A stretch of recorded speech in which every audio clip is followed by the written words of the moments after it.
जिंदाबाद।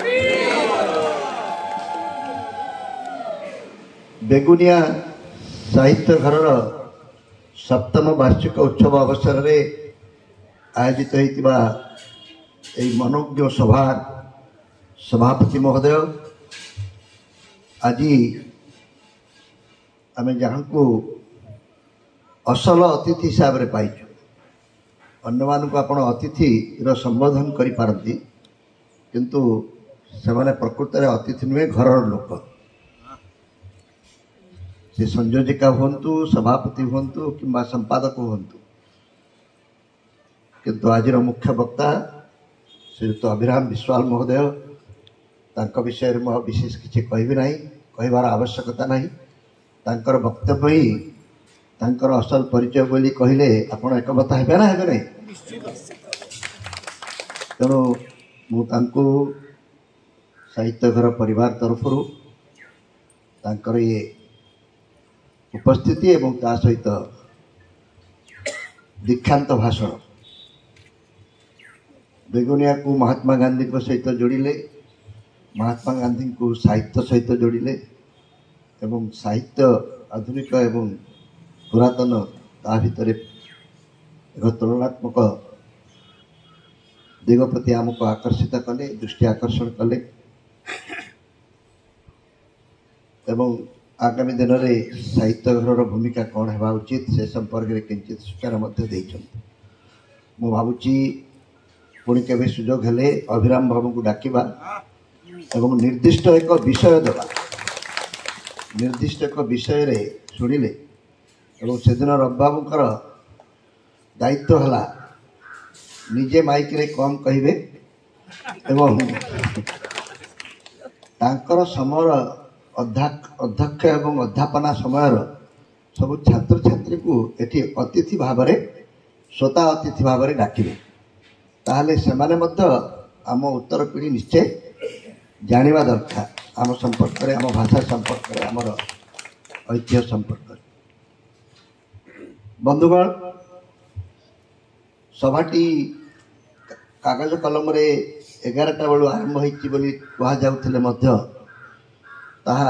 12टा बाजवा को 5 मिनिट थिला आरंभ होती एवं 1 घंटा 10 मिनिट बा 7 मिनिट आमे सभारे अति सुंदर वक्तव्य एवं संगीत शुणिले ये संभवतः शेष वक्तव्य एवं परवर्ती समय सभापति एवं संपादक तांकर किसी सूचना देवे एवं स्वयं सिंधार उन्मोचन हम आज कार्यक्रम संपर्क में मो तरफ विशेष किसी गोटे बड़ वक्तव्यर आवश्यकता ना किंतु जो कथाटीर आवश्यकता अच्छी मुझे दायित्वटी निर्वाह करी जे साहित्य घर आग को कुआड़े जीव ए संपर्क में किसी कहवा पूर्वर आपण मान को मु मने पकई देवाक चाहूँगी जे साहित्य घर सृष्टि क्यों परिस्थिति है एवं आपण सिना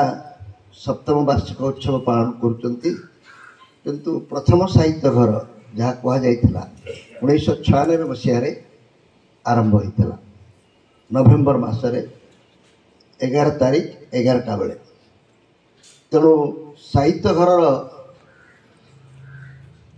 ये जो प्राय पाखापाखि 30 वर्ष होगा जाऊँगी 30 ही नहीं 29 वर्ष 28 29 वर्ष होगा जाऊँगी ए संपर्क में मोर अनेक तिक्त मधुर अनुभव रही एवं आज ये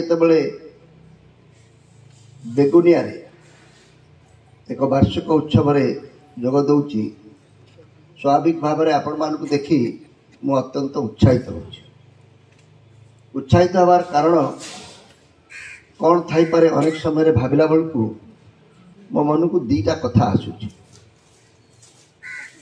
एटी कौनटा हूँ जे अनेक गुरुजन वयोज्येष्ठ व्यक्ति किसी युवबंधु एवं माँ मौसी माने मध्य बेस संख्यार ये उपस्थित अच्छा सेमिति तो किसी विराट बड़ कार्यक्रम ये हो ना तथापि कौटी ना कौटी आमको एकाठी करने जो बाहानाटी मिली ତା ପଛରେ କ'ଣ କାରଣ ଥାଇପାରେ ମୁଁ ଜାଣେ ନାହିଁ, କିନ୍ତୁ ମୁଁ ବ୍ୟକ୍ତିଗତ ଭାବେ ଏ ସଭାରେ ଦୁଇଟି ଜିନିଷ ଅନୁଭବ କରୁଛି। ସେଥିପାଇଁ ମୁଁ ଈଶ୍ୱରଙ୍କୁ ଧନ୍ୟବାଦ ଦେଉଛି। ପ୍ରଥମ ଧନ୍ୟବାଦ ଯେ ଚାକିରି ଛାଡ଼ି ଓଡ଼ିଶାକୁ ଆସିଲା ପରେ କ'ଣ କରାଯିବ ବୋଲି ଯେତେବେଳେ ଚିନ୍ତା ମୁଁ କଲି, ସେତେବେଳେ ସେ ମୋତେ ବୁଦ୍ଧି ଦେଲେ ଗୋଟେ ଖବରକାଗଜ ବାହାର କର। କେହି ଏହାକୁ ସମର୍ଥନ କରୁନଥିଲେ। ଖବରକାଗଜ ବାହାରିଛି, 1 ନମ୍ବର ହେଇଛି, ତେଣୁ ଅନେକ କହୁଛନ୍ତି ଏହା ସଫଳ ହେଇଛି ଏବଂ ସଫଳତା ପଛରେ ଅନେକଙ୍କର ହାତ ଅଛି। କିନ୍ତୁ ଆଜି ମୋର ମନେ ପଡ଼ୁଛି ଏହାକୁ ଏକ ବୃତ୍ତିଗତ ଜୀବନ ହିସାବରେ ଗ୍ରହଣ କରିବା ପାଇଁ ସାମ୍ବାଦିକତାକୁ ଘରେ କେହି ମୋତେ ଉତ୍ସାହିତ କରିନଥିଲେ। ସମସ୍ତେ ଭାବନ୍ତି ସାମ୍ବାଦିକମାନେ ଦରମା ପାଆନ୍ତି ନାହିଁ, ଖବରକାଗଜ ଚଲେଇବା ଭାରି କଷ୍ଟ। ରାଧାନାଥ ମହତାବ ଯେଉଁଟା ଚଲେଇ ପାରୁନାହାନ୍ତି, ତୁ ଗୋଟେ କ'ଣ କରିବୁ କାଲକା ବଚ୍ଚା। କିନ୍ତୁ ମୁଁ ଈଶ୍ୱରଙ୍କୁ ଏଇଥିପାଇଁ ଧନ୍ୟବାଦ ଦେଉଛି ଯେ ସେ ଖବରକାଗଜ ଚାଲିଲା କି ନ ଚାଲିଲା ଯେତେ ଗୁରୁତ୍ୱପୂର୍ଣ୍ଣ ନୁହେଁ, ସେ ଖବରକାଗଜ ସହିତ ମୁଁ ସମ୍ପୃକ୍ତ ହୋଇଥିବା ଦୃଷ୍ଟିରୁ ଅନେକ ଲୋକଙ୍କୁ ଜାଣିବାର ସୁଯୋଗ ପାଇଲି, ଅନ୍ୟ କେଉଁ ବୃତ୍ତିରେ ଜାଣିନଥାଏ। ଡାକ୍ତରମାନେ କେବଳ ରୋଗୀକୁ ଜାଣିଥାନ୍ତି, ଶିକ୍ଷକମାନେ ଛାତ୍ରକୁ ଜାଣିଥାନ୍ତେ, ଆଉ ଇଞ୍ଜିନିୟର ମାନେ କଣ୍ଟ୍ରାକ୍ଟର ଆଉ ପିସି ବାଲାକୁ ଜାଣିଥାନ୍ତି। କିନ୍ତୁ ଖବରକାଗଜ ବୃତ୍ତିରେ ରହିବା ଫଳରେ ଅନେକ ଲୋକଙ୍କ ସହିତ ପରିଚୟ ହେଲା। ତାପରେ ପରବର୍ତ୍ତୀ ସମୟରେ ଖବରକାଗଜରେ ରହିବା ଫଳରେ ରାଜନୀତିରେ ମଧ୍ୟ ପ୍ରବେଶ କରିବା ଯେଉଁ ଉଦ୍ୟମଟି ହେଲା, ତା ପଛରେ ଯାହାର କିଛି ଥାଉ ନା କାହିଁକି ହାତ, ତା ଫଳରେ ଆପଣମାନଙ୍କ ସହିତ ଟିକେ ଅଧିକ ପରିଚୟ ହେଲା। ଯେହେତୁ ମୁଁ ଭୁବନେଶ୍ୱର ସଂସଦୀୟ ନିର୍ବାଚନ ମଣ୍ଡଳୀରୁ ପ୍ରଥମେ ଲଢ଼ୁଥିଲି ଏବଂ ବୋଲଗଡ଼ ବେଗୁନିଆ ତାହାର ଏକ ଅଂଶ ଥିଲା, ସ୍ୱାଭାବିକ ଭାବରେ ସେହି କ୍ରମରେ ଗୋଟିଏ ସମ୍ପର୍କ ଆରମ୍ଭ ହେଲା।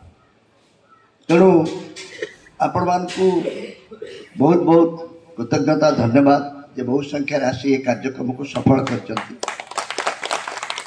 କିନ୍ତୁ ଏବେ ଆମେ ଯେଉଁ କଥା କରିବାକୁ ଯାଉଛୁ, ମୁଁ ମୋ ଅନୁଭବରୁ କେବଳ ଗୋଟିଏ କଥା କହୁଛି, ଖବରକାଗଜରେ ଆମେ ଯେତିକି ସଫଳତା ପାଇନାହୁଁ, ମୋତେ ଲାଗେ ଯେ ଖବରକାଗଜ ମାଧ୍ୟମରେ ଆମେ ଓଡ଼ିଆ ଭାଷା ପାଇଁ କିଛି କାମ କରୁଛୁ ବୋଲି ଅନେକ ଲୋକ ଦଳମତ ନିର୍ବିଶେଷରେ ଆମକୁ ସ୍ୱୀକୃତି ଦିଅନ୍ତି। ତାପରେ ତାକୁ ମୁଁ ପରାମର୍ଶ ଦେଇଥିଲି, ତୁ ଗୋଟେ ଇଞ୍ଜିନିୟର ଟୋକା ଅଛୁ, ପଢ଼ାଶଢ଼ା ଜାଣିଛୁ, ହିରୋ ବାଗିଆ ଚେହେରା ରଖିଛୁ, ବାପାଙ୍କର ଆର୍ଥିକ ଅସୁବିଧା କିଛି ନାହିଁ, ରାଜନୀତି କରିବାକୁ ଆସୁଛୁ, ଗୋଟେ ଭଲ ରକମର ରାଜନୀତି କର, ଯୁବକମାନଙ୍କୁ ସଂଗଠିତ କରିବା ପାଇଁ କିଛି ନୂଆ ବାଟ କର। ସେଥିପାଇଁ ଗୋଟିଏ କୌଶଳ ତାକୁ ମୁଁ ବତେଇଥିଲି ଯେ ତୁ କହିଦେ ଯେ ମୋ ଟିମ୍ରେ କେହି ରହିପାରିବେ ନାହିଁ ଯଦି ସେ ରକ୍ତଦାନ କାର୍ଯ୍ୟକ୍ରମ ବା ସେ ଯଦି ରକ୍ତ ଦେଇନଥିବ, ଯିଏ ନିଜେ ରକ୍ତ ଦେଇନଥିବ ଯୁବ କଂଗ୍ରେସରେ, ତାକୁ କୌଣସି ପଦପଦବୀ ମିଳିବ ନାହିଁ। କହିଲା ହଉ ଯାଉଛି। ସେ 7 ଦିନ ପରେ ବୁଲି ଆସିକି ଦେଖିଲା, କହିଲା କେହି ଆଜ୍ଞା ରାଜି ନାହିଁ ହେଉଛନ୍, ଏଟା ଗୋଟେ କାଣା ରକ୍ତ ଦେବୁ, ତୁମେ ପଦପଦବୀ କରିବ ବୋଲେ କର, ନାଇଁ ତ ରକ୍ତ ଦେବାର ଲାଗି ଗୋଟେ କାଣା କହୁଛ। ତେଣୁ ମୋତେ ଟିକେ ଝଟକା ଲାଗିଲା, ଏଇଠୁ ଆରମ୍ଭ ହେଲା। ମୁଁ କହିଲି ଏତେ ସୁନ୍ଦର ପ୍ରସ୍ତାବଟିଏ ଦେଲି, ତାକୁ ସେ ଏମିତି ଖାରିଜ କରିଦେଉଛି ଯେମିତି ହାଇକୋର୍ଟ ଜଜ୍ମାନେ ଦଲିଲକୁ ଖାରିଜ କରିଦିଅନ୍ତି। ତେଣୁ ମୁଁ କହିଲି ତୁ ଯା, ତତେ ମୁଁ କରିକି ଦେଖେଇଦେବି ଯେ ଏହା ସମ୍ଭବ ବୋଲି। ସେଇ ଜିଦ୍ଦିରୁ ଆରମ୍ଭ ହୋଇଥିଲା ରକ୍ତଦାନ କାର୍ଯ୍ୟକ୍ରମ। ତେଣୁ ଅନେକ ସମୟରେ ସବୁ ଭଲ କାମ ଆରମ୍ଭ ହୁଏ ଗୋଟେ ଅଡ଼ୁଆ ପରିସ୍ଥିତିରେ, ଏବଂ ଆମେ କେବଳ କଲୁ ନାହିଁ, ଆଉ ସମୟ ନାହିଁ ସେ ବିଷୟରେ ପରବର୍ତ୍ତୀ ସମୟରେ କେବେ ଆଲୋଚନା କରିବା।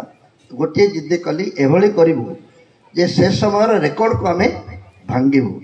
ମୁଁ କୌଣସି ଦଳ ମାଧ୍ୟମରେ କରିବି ନାହିଁ, ମୋର ଯେଉଁ ସଂସ୍ଥାଟି ସାହିତ୍ୟ ଭାଷା ପାଇଁ କରିଛି ସେହି ସଂସ୍ଥା ମାଧ୍ୟମରେ ସମ୍ବାଦ ପରିବାରର ସହଯୋଗରେ ତାକୁ ମୁଁ କରିବି। ଏବଂ ଆପଣ ବିଶ୍ୱାସ କରିବେ ନାହିଁ, ସେହି ବର୍ଷ ଅକ୍ଟୋବର ମାସ 31 ତାରିଖରେ ଯେଉଁ ବଳିଦାନ ଦିବସ ଆମେ ପାଳନ କରୁ, श्रीमती गांधी तिरोधान दिवस को आम 9750 गोटे कैंप रे रेकर्ड करी सारा ओडिशार आखि खोली देइथु। से दिन ठार आम आउ पछकू जाइना। एबे भी आउ कहार हो न हो आमको अनुकरण करी अन्य दल माने मध्य करूचंती, किंतु आमर रक्तदान कार्यक्रम अब्याहत रही।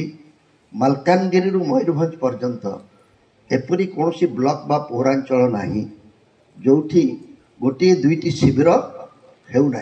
केते यूनिट रक्त संग्रह होची से कथा छाड़ी दिंतु, किंतु रक्तदान संग्रह गोटे विराट बड़ सफल अभियान रे परिणत होईची। मते सबठारु बेसी आनंद मिले केतेबेले जेतेबेले राति 12टारे गोटे फोन आसे, आमर आज्ञा गोटे ए नेगेटिव ब्लड दरकार, काली सकाळे ऑपरेशन हबो, एठी मु जानि पारुनै कोठी हबो, आपण गोटे व्यवस्था कर देई पारिबे कि। राति 12टा बेले जेतेबेले से आमठारु अभयवाणी शुणे एवं सकाळे स्लिप टे धरी से रक्तटी को नहीं कि ब्लड बैंक रु जाए, तार आनंद और तार आशीर्वाद रे आज संवाद तैयारी। ये है द्वितीय कार्यक्रम। तेणु मु भावे जो आम ओडिशा कथा मु वर्तमान कहूँ संवाद आम ओडिशा परिवार भाषा को साहित्य को प्रथम कथा प्रथम संतान हिसाब से ग्रहण करथिबा बेले रक्तदान कार्यक्रम को द्वितीय संतान हिसाब से ग्रहण कर। तृतीय कार्यक्रम आम हाथ को संवाद आम ओडिशा परिवार भितर से यही मात्र नहीं। गत राखी पूर्णिमा समस्ते बहुत पार्टी कर निशा निवारण विषय रे, किंतु मोर व्यक्तिगत निवेदन सरकार द्वारा ये काम हम ना। इलेक्शन बेले नेता जदि कहे निशा निवारण तक भोट कटिब ही कटिब। ए निब ना तो कि भोट पाई आसीच, जेहेतु मु बारंबार निर्वाचन लड़ी से विषय रे अधिक आलोचना मु करने को चाहूना। ये माँ मौसी मैंने अच्छा आपण मैंने निश्चय एकमत हेबे मो सहित। जदि आम युवक मान कौठार आगे बंचई रखा पड़ो से है दुईटी, शिक्षा एवं स्वास्थ्य।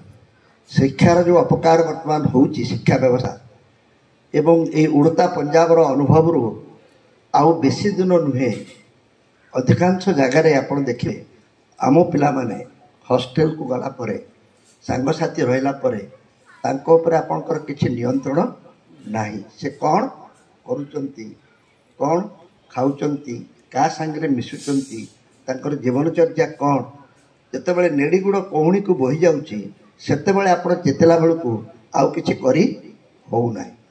सेथिपाई मोर व्यक्तिगत मत थिला जे जदि अन्य कौन नुआ कार्यक्रम कथा आम चिंता करिबा ताहले ये निशा निवारण टी सरकार को ऊपर निर्भर न करी मद दुकान उपरे आंदोलन करी ताकु भंगारुजा न करी आमे आम परिवार भितर एक पारिवारिक परिवेश रे आमे जदि याकु कम करई परिबा ताले धीरे धीरे धीरे धीरे एका राति रे निशा निवारण हब नाही।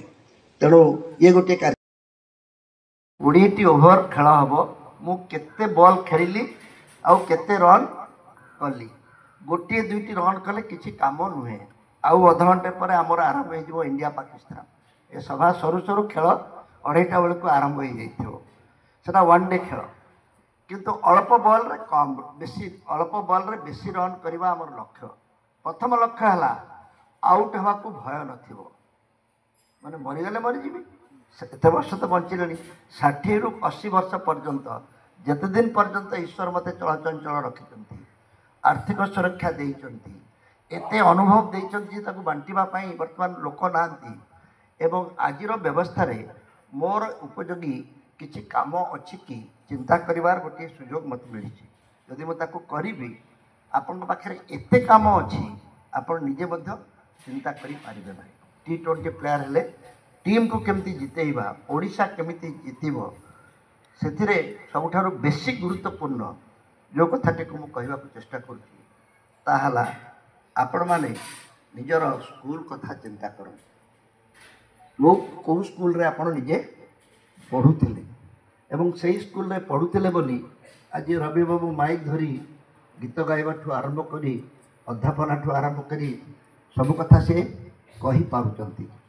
आपण माने समस्ते जो माने सफल बापा स्वाधीनता पर जन्म होती समस्त से अवस्था जे से माने ଦି ଅକ୍ଷର ପାଠ ପଢ଼ିଥିଲେ ବୋଲି ଆଜି କୌଣସି ବାଟରେ ସେମାନେ ନିଜେ ଯୋଗ୍ୟ ହୋଇଛନ୍ତି।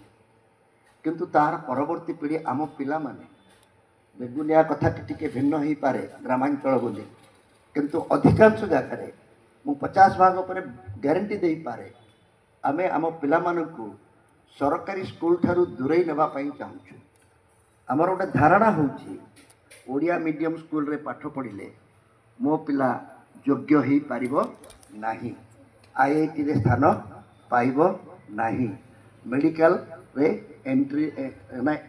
ଏଣ୍ଟ୍ରାନ୍ସରେ ପାଇବ ନାହିଁ, ବା ପ୍ରତିଯୋଗିତାରେ ଚାକିରି ମିଳିବା ତାକୁ କଷ୍ଟ ହେବ।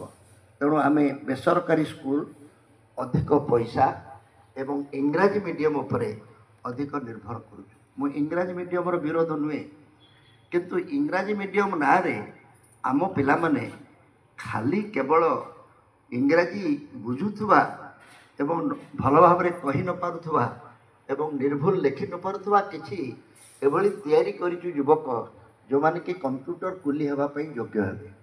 ତେଣୁ ମୋର କହିବାର କଥା, ଇଂରାଜୀ ଶିଖ କିନ୍ତୁ ଓଡ଼ିଆଟା ବ୍ୟବହାର କରିପାରିବ ନାହିଁ ବୋଲି କେଉଁଠି ଲେଖା ହେଇଛି? ଭୁବନେଶ୍ୱରରେ ମୁଁ ଅନେକ ମାଆଙ୍କୁ ଭେଟୁଛି, ପୁଅ ମୋର ଜେଭିୟର୍ସରେ ପଢ଼ୁଛି ତ ସେଠି ଓଡ଼ିଆରେ ଭଲକି କହିପାରେନି। ଗୋଟେ ବିରାଟ ବଡ଼ ଗର୍ବର ସହିତ କହୁଛି ଓଡ଼ିଆ ମା। ଏଣେ ଅସ୍ମିତା କଥା କହୁଛନ୍ତି, ତେଣେ କହୁଛନ୍ତି ମୁଁ ମୋ ପୁଅକୁ ଇଂରାଜୀ ମିଡ଼ିୟମରେ ପଢ଼ଉଥିଲି ବୋଲି ସେ ଓଡ଼ିଆ ଭାଷା ବ୍ୟବହାର କରିପାରୁନି। ସାହିତ୍ୟ ଘରରେ ମୁଁ ଏଇ କଥାଟିକୁ ବେଶ୍ ଭଲ ଭାବରେ ଅନୁଭବ କରୁଛି ଯେ ଏଥିରେ ଆମର ଯେଉଁ ଦାୟିତ୍ୱଟି ଅଛି ଆମେ ସେଥିରେ ଅବହେଳା କରୁଛୁ। କିଛି ବର୍ଷ ତଳେ ଆପଣଙ୍କର ମନେ ଥିବ ମୁଁ ଆହ୍ୱାନ ଦେଇଥିଲି, କେବଳ ଗୋଟିଏ 25 ଜଣିଆ ସାହିତ୍ୟ ଘର କଲେ ହେବ ନାହିଁ, ଓଡ଼ିଶାର ପ୍ରତ୍ୟେକ ଘର ସାହିତ୍ୟ ଘର ହେଉ। ପ୍ରତ୍ୟେକ ଘର ଯଦି ସାହିତ୍ୟ ଘର ହେବ, ତାହେଲେ ପରିବାର ଯଦି ସାହିତ୍ୟ ପ୍ରତି ରୁଚି ରଖିବ, ତାହେଲେ ଆମେ ଭାଷା ସାହିତ୍ୟ ପାଇଁ ଯେଉଁ ସଙ୍କଟ ଆସିଛି ବୋଲି କହୁଛେ ସେ ସଙ୍କଟ ରହିବ ନାହିଁ। ତେଣୁ ମାଆମାନଙ୍କୁ ବିଶେଷ ଭାବରେ ମୁଁ ନିବେଦନ କରିବାକୁ ଚାହେଁ ଯେ ଏ କାର୍ଯ୍ୟଟି ଆମର ଶିକ୍ଷା ବ୍ୟବସ୍ଥାକୁ ସଂସ୍କାରିତ କରିବାକୁ ହେଲେ ମୁଁ କେବଳ ସମସ୍ତଙ୍କୁ ଗୋଟିଏ ନିବେଦନ କରିବି, ସାହିତ୍ୟ ଘର ଗଛ ଲଗାଇବାକୁ ନିବେଦନ କଲି, ଆପଣ ଗାତ ଖୋଳି ଲଗାଇଦେଲେ।